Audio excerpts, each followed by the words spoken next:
So now case control study. Case control study क्या होता है? केस का मतलब क्या होता है कि डिजीज़, यहाँ पे केस कंट्रोल है तो केस का मतलब क्या होता है? डिजीज़। और कंट्रोल यहाँ पे जो इंडिकेट कर रहा है दैट इज़ ऐसा ग्रुप जिसमें कोई डिजीज़ नहीं है।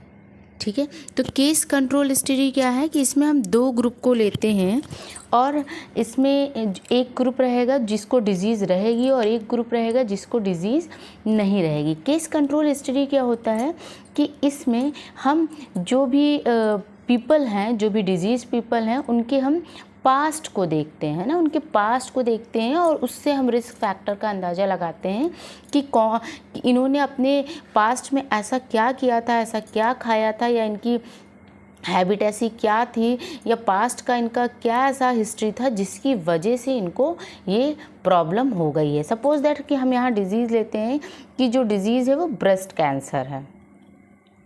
ब्रेस्ट कैंसर है तो हमने दो ग्रुप ले लिया, 100 लोगों को ले लिया हमने ब्रेस्ट कैंसर के लिए, ठीक है, और एक 100 का ग्रुप लिया जिसको नो कैंसर है, जिसको कैंसर नहीं है। इस चीज़ में हमें ये भी देखना है कि हमें क्राइटेरिया रखना है कि जो ब्रेस्ट कैंसर हम ले रहे हैं वो 40 से ऊपर की लेडीज़ें होनी चाहिए, है ना। तो हमने दो ग्रुप सेलेक्ट किया जिसमें एक को ब्रेस्ट कैंसर है और एक को कैंसर नहीं है, और दोनों में ही लेडीज़ें हैं और दोनों में लेडीज़ों का जो एज है वो कितना है? 40 का एज है। तो यहाँ भी है और यहाँ भी है, तो हम अच्छे से कंपेयर कर पाएंगे इसमें कि अगर कोई लेडीज़ है 45 ईयर की है तो हम उसका कंपैरिजन करेंगे यहाँ पे जिसको कैंसर नहीं है 45 ईयर की ही लेडीज़ से कंपैरिजन करेंगे। तो केस कंट्रोल स्टडी में क्या देखते हैं हम कि दो ग्रुप का कंपैरिजन करते हैं और दो ग्रुप के पास्ट के बारे में देखते हैं कि इन्होंने क्या ऐसी एक्टिविटी की थी जिसकी वजह से इनको ब्रेस्ट कैंसर हो गया। अब हमें पता है कि ब्रेस्ट कैंसर कब होता है? जब कोई लेडीज़ बहुत ज़्यादा ओरल कॉन्ट्रासेप्टिव यूज़ करती है तो उसे ब्रेस्ट कैंसर होता है। ये केस कंट्रोल स्टडी हमारा ऑब्जर्वेशनल स्टडी में आ रहा है, तो हमें पता है यहाँ पे सिर्फ ऑब्जर्व करेंगे, सिर्फ लोगों से पूछ सकते हैं और कोई एक्सपेरिमेंट नहीं करेंगे। तो यहाँ पे क्या है कि हम क्या करेंगे कि हम इन्हें ऑब्ज़र्व करेंगे, इनको दो ग्रुप में डिवाइड किया है, ऑब्ज़र्व करेंगे और इनसे पूछेंगे कि जो भी लेडीज़ इसमें इन्वॉल्व हैं उनसे हम पूछेंगे कि आपने लास्ट 10 ईयर में, या सपोज़ दैट हमारा जो स्टडी है वो 10 ईयर का है या 15 साल का है या 10 साल का है ना, तो सपोज़ दैट कि हम 10 साल का लेते हैं तो हम इनको 10 साल पीछे की बातें पूछेंगे कि आपने पिछले 10 सालों में कितने बार कॉन्ट्रासेप्टिव यूज़ किया है। इस ग्रुप से भी पूछेंगे और इस ग्रुप से भी हम पूछेंगे। ये जो स्टडी है हमारा केस कंट्रोल, इसे हम बहुत एक्यूरेट रिज़ल्ट नहीं पा सकते हैं। क्यों? क्योंकि अगर किसी हम लेडीज़ से 10 साल पहले 10 साल की कहानी पूछेंगे कि उसने कितने बार कॉन्ट्रासेप्टिव यूज़ किया है, कितने बार नहीं यूज़ किया है ना, कब कब यूज़ किया है, तो वो इतना एक्यूरेटली हो सकता है ना बता पाए। इसीलिए जो हमारा केस कंट्रोल स्टडी बहुत ज़्यादा एक्यूरेट रिजल्ट हम इससे नहीं पा सकते हैं। तो this is a case control study, जिसमें क्या लिखा हुआ है? A case control study is a way of finding out what might cause a certain condition by comparing two group of people. इसमें क्या कहता है? केस कंट्रोल स्टडी एक ऐसी फाइंडिंग है जिससे हम वो कंडीशन जान सकते हैं जिसकी वजह से किसी भी पीपल को वो डिजीज़ हुई है। और ये कैसे जान पाएंगे? हम उनको कंपेयर करेंगे दो ग्रुप में, एक जिसमें डिजीज़, एक ग्रुप जिसको डिजीज़ होगा और एक ग्रुप जिसको डिजीज़ नहीं होगा। One group has that condition called case. वो ग्रुप जिसके अंदर कंडीशन होगी, मतलब जिसके अंदर डिजीज़ होगी, उसे हम क्या कहेंगे? Case. And the other group does not, जिसके अंदर कंडीशन नहीं होगी, जिसके अंदर वो डिजीज़ नहीं होगी, उसे हम क्या कहेंगे? Control. The study look at different between the two groups to see if there are any risk factor for the condition। दोनों ग्रुप को हम कंपेयर करेंगे और हम देखेंगे कि उसमें क्या रिस्क फैक्टर था, उन्होंने पास्ट में क्या ऐसा किया था जिसकी वजह से वो कंडीशन आई है, वो डिजीज़ आई है। तो this is a case control study. Next हमारा क्रॉस सेक्शनल स्टडी।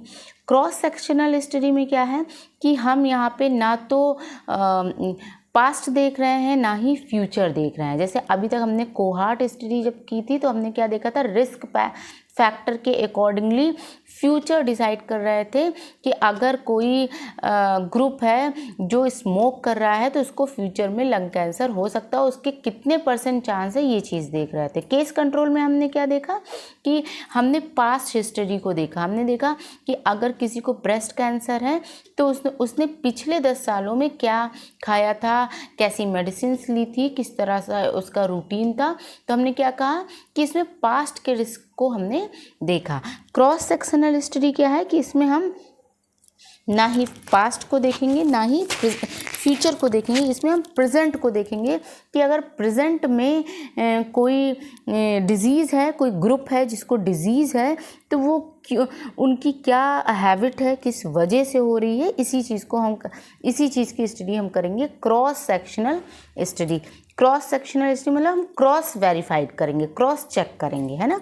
लिखा है cross sectional study tries to understand what a group of people is like and if there are any connection between things।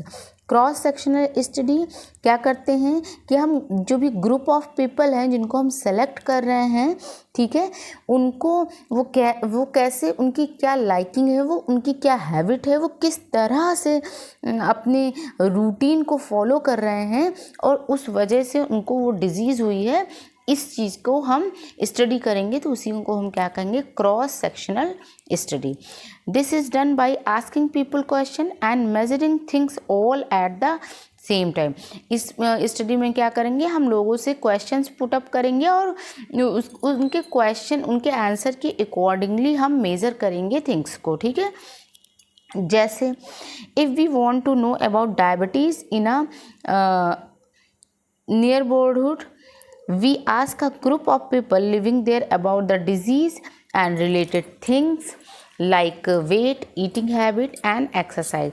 हमें पता है इस time diabetes हर दूसरे patient को है ना, तो हम क्या करेंगे, जो भी हमारे आसपास के ग्रुप हैं, ठीक है, जो भी आसपास के लोग हैं जिनको डायबिटीज़ है, हमने उनको 50-100 लोगों को सिलेक्ट किया और उनसे सिर्फ पूछेंगे कि आप की क्या हैबिट है, आप क्या खा रहे हैं, आपका वेट कितना है, आपकी एक्सरसाइज क्या है।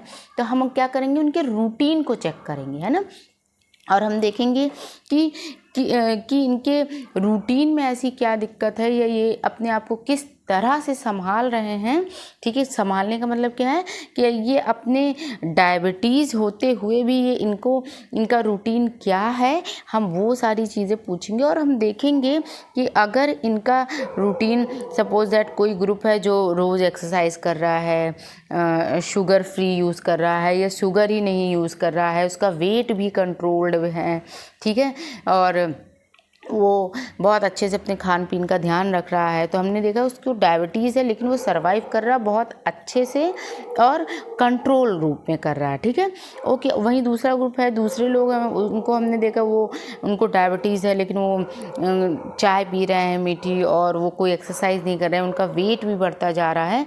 तो हम यहाँ पे बस यही कंपैरिजन कर रहे हैं कि जिन लोगों का रूटीन हैबिट अच्छी है वो डायबिटीज़ को अच्छे से संभाल रहे हैं और उनका डायबिटीज़ नहीं बढ़ रहा है, उनका शुगर नहीं बढ़ रहा है, और जो लोग हैं जो एक्सरसाइज नहीं कर रहे हैं, अब कोई परहेज़ नहीं कर रहे हैं, उनकी डायबिटीज़ बढ़ती जा रही है। तो यही है हमारा क्रॉस सेक्शनल स्टडी।